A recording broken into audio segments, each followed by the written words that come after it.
In court, my wife laughed. The gavel struck wood, sharp, final. Her laughter followed, slicing through the courtroom silence like broken glass scattered on marble. "The judge is my lover," she said, her voice a performance crafted for the room. "You're leaving here with nothing, soldier." I sat still. My uniform no longer fit this arena, but the discipline remained. Eyes forward, hands folded. Her lawyer leaned in, his cologne thick and suffocating. A smirk clung to his face. He slid the papers toward me as though handing a man his execution notice. "Sign it. Now." I didn't move, didn't blink. They thought silence meant defeat. They thought the soldier in me was broken. They mistook stillness for surrender. They didn't know stillness was my weapon. And they had no idea who I really was. The betrayal hadn't started here. It began with the smallest fracture. A message she thought I hadn't seen. A name repeated too often in casual conversation. The judge. Always the judge. At first, I told myself it was paranoia. Soldiers are trained to see threats in shadows, patterns in silence. Maybe I was seeing ghosts. But the laughter changed everything. The way she leaned toward him when his name appeared on the docket. The way her eyes shone with a spark I hadn't seen in years. A spark she never offered me. I remembered the night she came home late, reeking of expensive whiskey she never bought. Her lipstick smeared just enough to raise suspicion. She kissed me on the cheek, then turned her face away before my lips could find hers. I didn't ask. Soldiers don't ask questions they already know the answers to. But inside, something fractured. Quiet. Deadly. By the time we stood in that courtroom, her betrayal was no longer a theory. It was fact. And I carried the weight of it like a classified file tucked under my arm, waiting for the right moment to unseal. I became what the Army trained me to be, an observer. Her phone records were a battlefield map. Calls at midnight. Deleted messages restored from backups she didn't know existed. The judge's number embedded like a landmine. I tracked credit card statements, hotel charges under false names, rooms paid for in cash. But not clean enough. Never clean enough. I spoke to no one. I showed no anger. My silence was her freedom, and she mistook it for ignorance.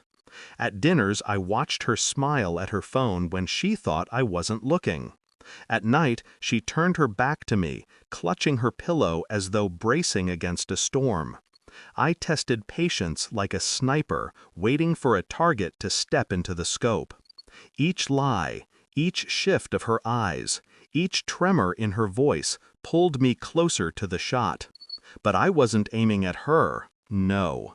I was aiming at the foundation she stood on, the false security of her affair, the arrogance of her lover, the attorney's smug certainty. I collected proof, bank slips, DNA results, yes, even that. The son she insisted was mine carried blood that whispered otherwise. Still, I said nothing. Silence is the sharpest blade. It cuts clean when finally drawn. The evidence came together like pieces of a weapon assembled in darkness. I slid the final report into a plain folder. DNA confirmation, affair records, photographs, everything, timed, dated, irrefutable. I placed it on the table between us one night. She was sipping wine, rehearsing her lines for court, unaware the stage was already burning. I didn't speak, just pushed the folder toward her.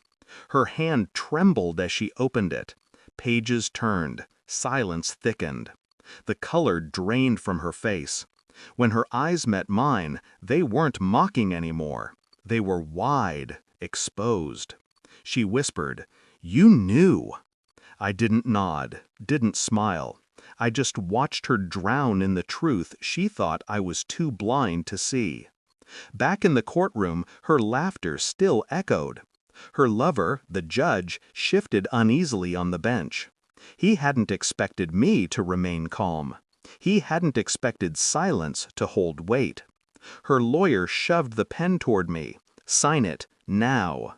I reached into my briefcase, slow, controlled, pulled out the folder, set it gently on the table.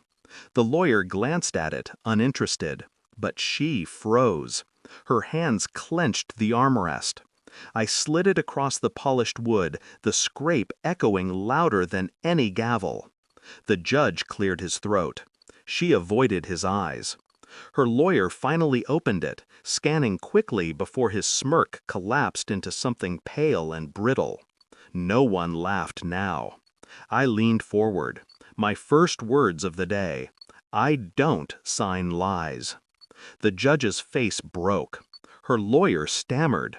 She shook her head, whispering, begging with eyes she once used to command. But soldiers don't beg, and soldiers don't break. I stood, leaving the papers untouched. The folder remained, a loaded weapon, evidence that could detonate both careers, both reputations, both lives. I didn't need to fire it here. Just letting them see the bullet was enough. Outside the courtroom, the air was different, clear, cold. Behind me, their empire of deceit was collapsing in silence. They would tear at each other, scrambling to keep their secrets buried. That was their war now, not mine. For years, I fought battles in deserts, jungles, cities that never loved me back.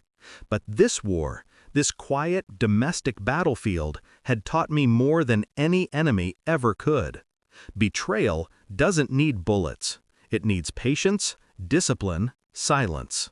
I walked away without looking back. She wanted me broken. He wanted me silent. They got half their wish. I was silent, but not broken. And silence, I realized, was the loudest victory I would ever claim. I didn't win her back. I buried her with the truth and left her there.